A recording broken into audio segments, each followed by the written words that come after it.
Olá, galerinha, tudo bem? Bom, voltei, tô aqui de novo. Quero falar um pouquinho mais sobre os signos para vocês e hoje eu vou falar um pouquinho mais sobre as modalidades.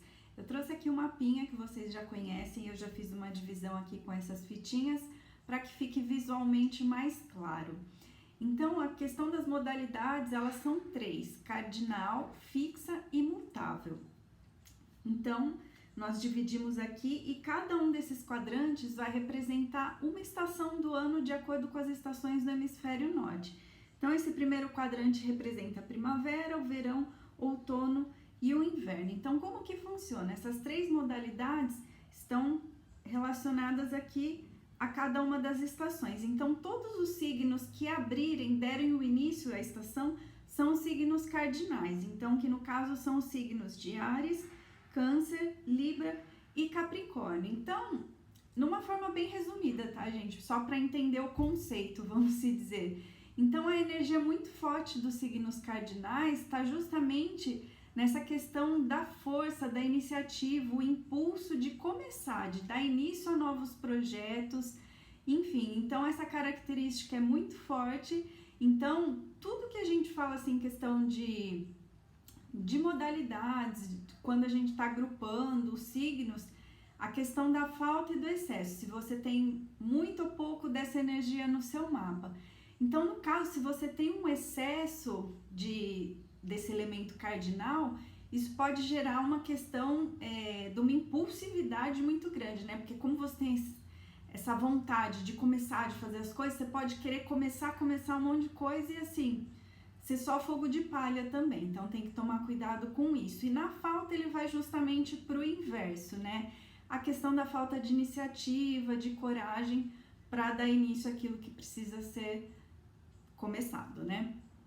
Em segundo vem os signos fixos, que são justamente os que ficam ao meio aqui desse quadrante, né? Então, como ele está ao meio, ele não pode se mover, então fica fácil para a gente fazer essa relação, né?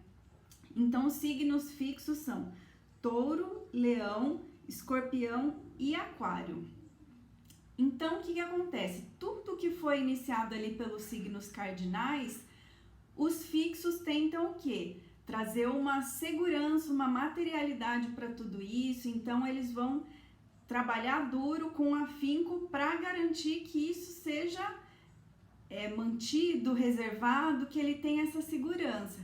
Então, na questão da falta e do excesso, ele traz justamente isso, porque ele quer estar ali, vamos se dizer, no controle de tudo, da situação, saber que as coisas vão acontecer como ele quer, mas não é bem assim que funciona, né? Na prática, sabemos bem disso.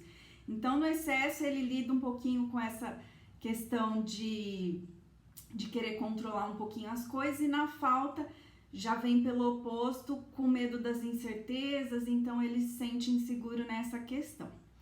E por último, e não menos importante, os signos mutáveis, que são o quê? Representados pelo fim das estações. Então, o que acontece? É ali justamente o período de transição. Então, são signos que trazem uma característica muito forte, muito marcante, de serem muito adaptáveis, de saberem lidar, entender com os fins de ciclo. E os signos são Gêmeos, Virgem, Sagitário e Peixes. Então, essa característica nos mutáveis é muito marcante, né? Assim como todas as outras modalidades. E eles conseguem lidar com isso com uma facilidade, porque é justamente assim, quando a gente entende esse conceito das estações, do fim de uma, quando está esfriando, quando está esquentando. Então, eles são seres extremamente adaptáveis, né?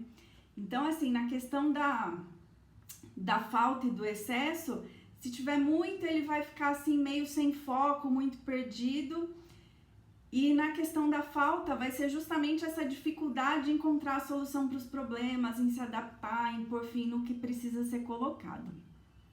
E eu vou até aqui, vamos dizer, acrescentar e dar uma explicaçãozinha mais para vocês de uma dúvida que eu acho que pode surgir. Vocês vão perguntar: Gabriela, mas como é que eu sei se eu tenho ou não? O que significa eu ter muitos signos mutáveis? Eu sei que tudo no seu mapa, o que vai depender são as posições dos planetas. Então, por exemplo, aqui, vou pegar os planetas colocar aqui num signo qualquer, tá? Independente do planeta, só dando um exemplo, tá?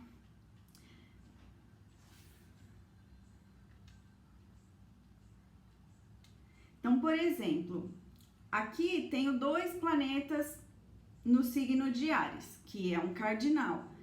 E aqui 2 no signo de Gêmeos, que é mutável. Então, vai ser sempre a posição dos planetas que vai depender, que nem, por exemplo, se eu falar assim, nossa, a pessoa tem muito peixes no mapa, significa que provavelmente tem alguns planetas ali. Então, são os planetas que trazem força e que trazem essa energia maior de algum elemento, de alguma modalidade, de alguma característica específica de algum signo, tá? Espero que tenha ficado claro. Se não tiver alguma dúvida, é só perguntar aqui nos comentários.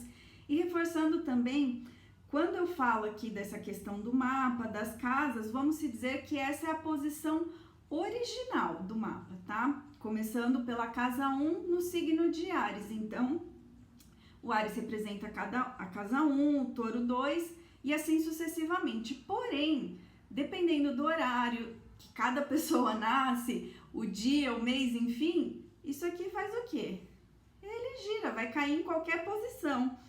Então, vamos se dizer aqui, ó, por exemplo, faz de conta que aqui tá na posição da casa 1 e tá o signo de Sagitário. Então, aí essa roda, ela gira, mas as condições na cabeça você mantém. Casa 1 significa o indivíduo, como a gente se mostra para o mundo. E aí você coloca as características do signo em questão que tá aqui e faz essa análise, essa interpretação. Então é isso. Hoje eu aprofundei um pouquinho mais aqui, mas aos pouquinhos a gente vai falando e as ideias vão clareando e vocês vão entendendo. Assim, espero, e qualquer dúvida, como eu falei, estou à disposição. Espero que estejam gostando do conteúdo, da forma como eu tô passando. Eu tô falando de uma forma que eu acho que eu entenderia, né? Então, se não ficar claro, é só avisar, tá bom? Então é isso, gente. Nos vemos por aqui em breve para falar de alguma outra coisa. Beijos para vocês.